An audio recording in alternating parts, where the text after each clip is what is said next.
See, like, apparently, if you go like this and go, that knife is illegal in Canada. I don't know if like, I think if you open it a little bit and then it, but then again, like some guy I watch on YouTube basically stated that almost every knife in Canada that has the little pin on here, with enough brute force, you can do that too. So let me see, like this one, it's not even a cheap $10 product. You can do it all of them.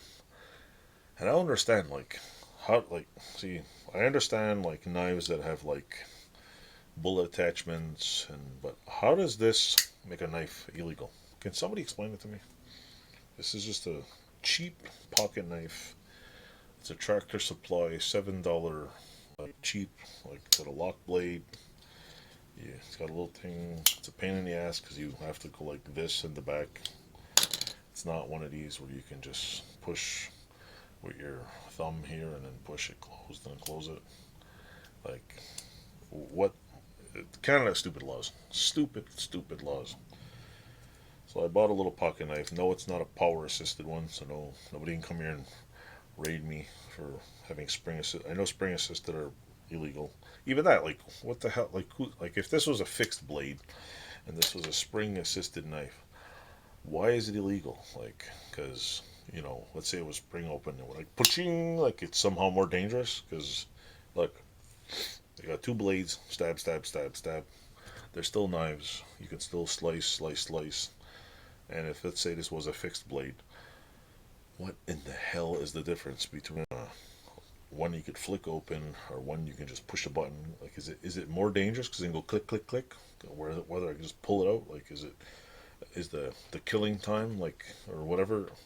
Not even killing it. Does it make the an unfair advantage to like cutting turkey? Is it unfair advantage to the deer you just shot in the head? You want a gut? Like what the like the politicians? That's all I can say.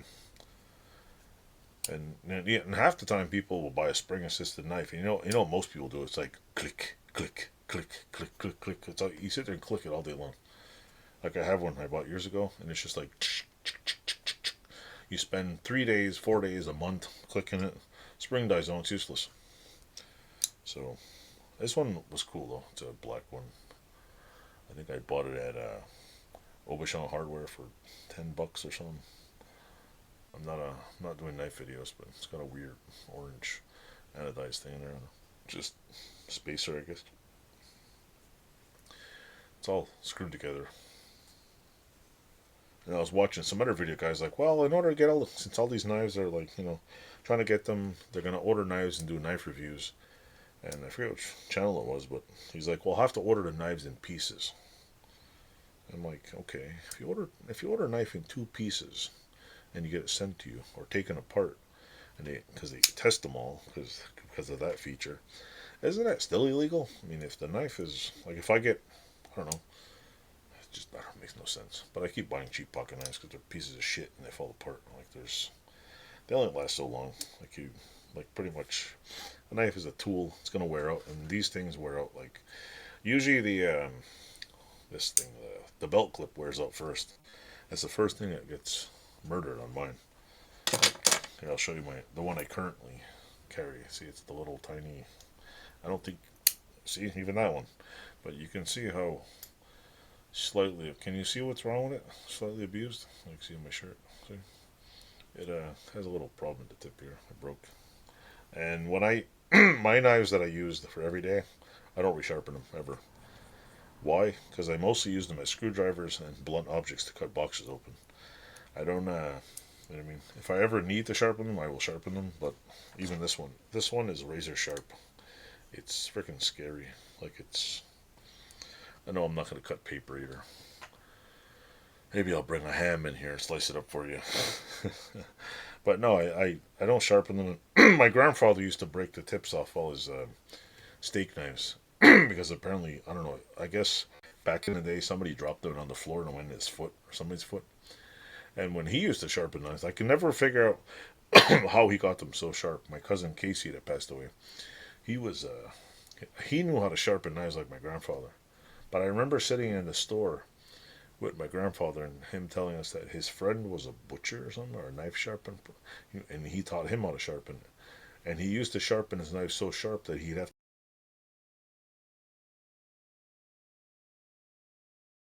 Is my microphone on? I guess so. Hold on. Let me check here. Is this thing dead?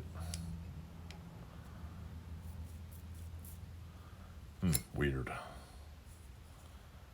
I think my microphone went dead. Let's see. Oh well. Anyway, what the hell was I saying?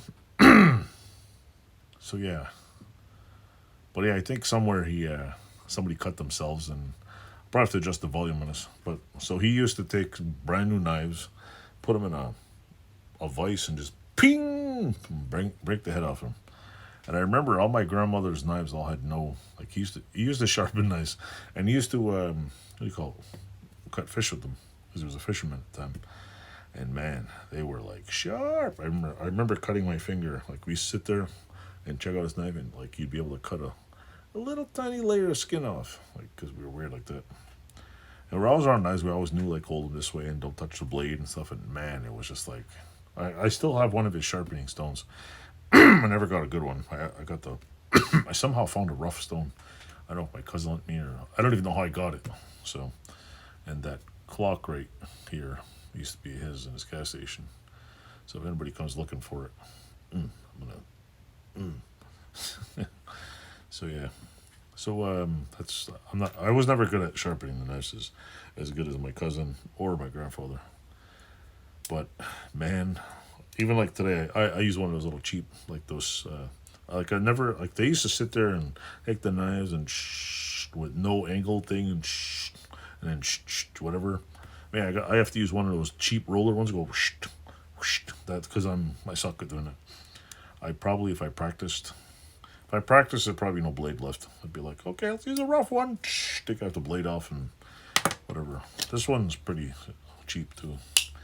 It's I did make a mistake with this one though. Here's the biggest mistake. I don't like the serrated part. See the little serrated part in there? Those things suck. Because then you gotta find the right thing, and I don't know. And how many people really use their pocket knife like this as a hacksaw? Other than that, I can't complain.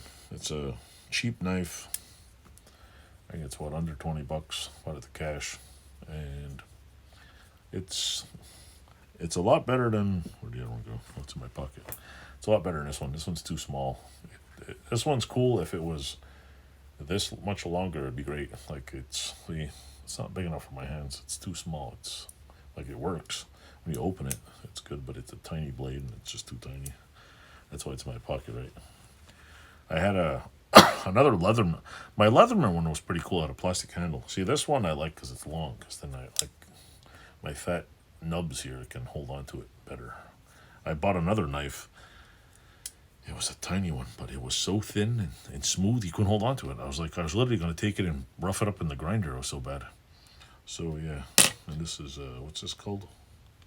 Paraforce. Wait, what is that? Really? Is that thing already rusting? Tractor Supply Special. I think it's already rusting after a week. Right here on the blade, I think there's rust. Is that rust? Yeah, I think it's rust. What a POS. Look at that. It's not dirt on the blade. That's rust. How the hell is a cheap ass knife like this rust that quick? Let me check. See? Yeah, that's rust. Great. This was like under $7. Not even a month worth of use, and it's rusty. That's what get what you pay for it. I'll probably leave this one here. This one is cool. I like the invention of the belt clip. That works. So anyway, if you're a knife fan, I will probably buy. What I do is when I get tired of them, I find a nice knife for under $20. I throw them in the box. I buy a new one, and I have a toolbox somewhere full of knives. A little tiny little box. I just throw all the pocket knives in there, and I've been buying them since the 90s. There used to be a place in Massachusetts, in the little mall in downtown Amherst, called Pioneer Valley Knife and Tool, and I probably kept them in business for a little while I was going to UMass. It was like, I don't know if you were allowed that many knives in the dorm, but I bought way too many. Every time I come back, I give my brother a knife too. So they had some good ones. I have a nice Benchmade knife that is just like, I wish they would make more of them. I don't even want to take it out because it's like the perfect shaped blade, and the handle is this blackened metal, and it's got like a texture that's kind of like gritty. So when you hold on to it, you can actually hold on. It's not smooth. It's a problem. And why would you make a knife that's smooth that slides out of your hand? I don't get it. So anyway, I'll let you stop staring at my sweaty forehead, and I will let you all go. And stay tuned. I have a bunch of videos coming out. I have a video every Tuesday, almost October, for the tool time. And whatever else I do, I'll squeeze in between. And I'm thinking maybe end of August, I'm going to switch formats and probably do a Tuesday video. And I might steal, what's his name's format? There's another guy I watch all the time. I like what he does. He makes one big condensed video for the week, about 40-minute long video. So, Steve Summers. He has a really good channel. It's Steve Summers. He does machinist work. He fixes his cars and stuff. Really good channel. And go check out his channel too. It's pretty cool. I'm giving a shout out to a channel that has like 60 million more viewers than me. But you know what? Hey, I'm not jealous. The guy has a great channel. There's squirrels in his videos. There's dogs. His wife helps him out. He's got a big shop that he refinished, put windows in it. I think he works as a machinist. Got all kinds of neat tools. And I've actually learned quite a lot from his videos when I actually do get time to watch them. They're kind of long for me because I used to watch them at work, and work got a little busier, and I start doing YouTube videos, so you don't really get much time. But I'll stop babbling and let you do whatever you got to do and go watch some more videos. Thanks for watching. Toodles.